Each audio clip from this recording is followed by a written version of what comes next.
मैं 46 साल का एक साधारण ग्रामीण व्यक्ति हूँ। मेरा पूरा जीवन खेतों और पशुओं के बीच बीता है। मेरा बेटा विकास पढ़ाई में बहुत होशियार था, इसलिए मैंने उसे शहर भेज दिया था। अब वह एक बड़ी कंपनी में नौकरी करता है।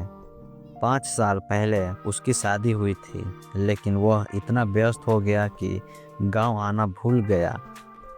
एक दिन मैंने सोचा कि क्यों ना मैं खुद ही शहर जाकर अपने बेटे और बहू से मिलूं। अगले दिन बस पकड़कर शहर के लिए रवाना हो गए।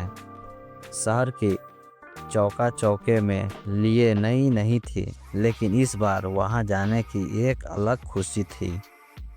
जब मैं वहां पहुंचा तो मेरा बेटा घर पर नहीं था। दरवाज़ा बहू ने खोला। मुझे देखकर वह मुस्कुराई और बोली, अरे ससुर जी, इतनी देर से आपको हमारी याद कैसे आई? मैंने हंसते हुए कहा, बहू, मैं तो हमेशा तुम लोगों को याद करता हूँ। अब उम्र हो गई है, इसलिए आने जाने के लिए सोच विचार करना पड़ता है। घर में घुसते ही मैंने महसूस किया कि बहू के चेहरे पर हल्की उदासी थी। मैंने पूछा, क्या बात है बहू, तुम कुछ परेशान लग रही हो? उसने धीरे से कहा, ससुर जी, विकास और मेरे बीच अनबन चल रही है। यह सुनकर मैं चौंक गया। ऐसा क्यों?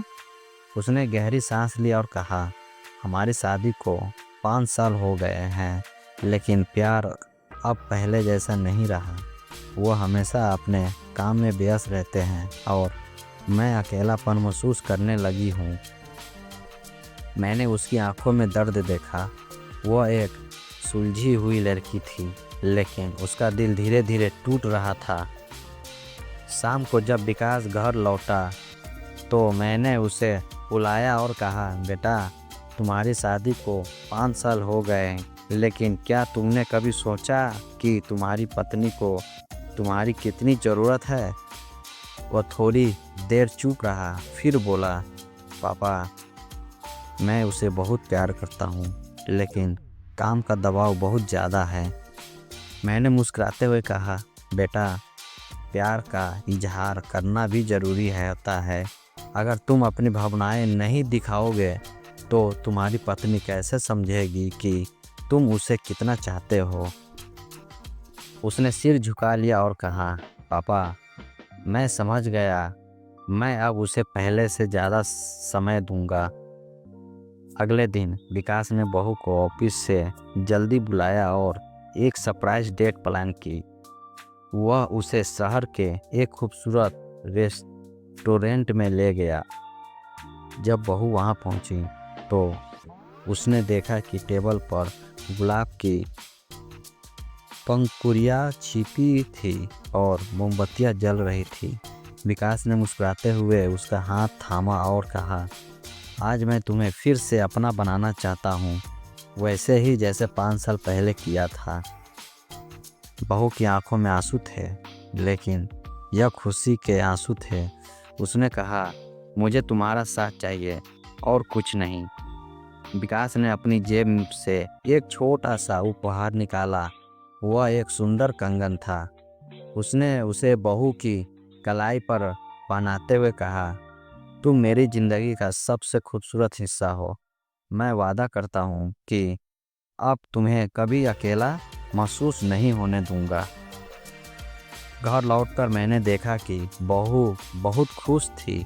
उसने मुझे धन्यवाद दिया और कहा, ससुर जी, अगर आप ना होते तो शायद हमारा प्यार फिर से नहीं जागता।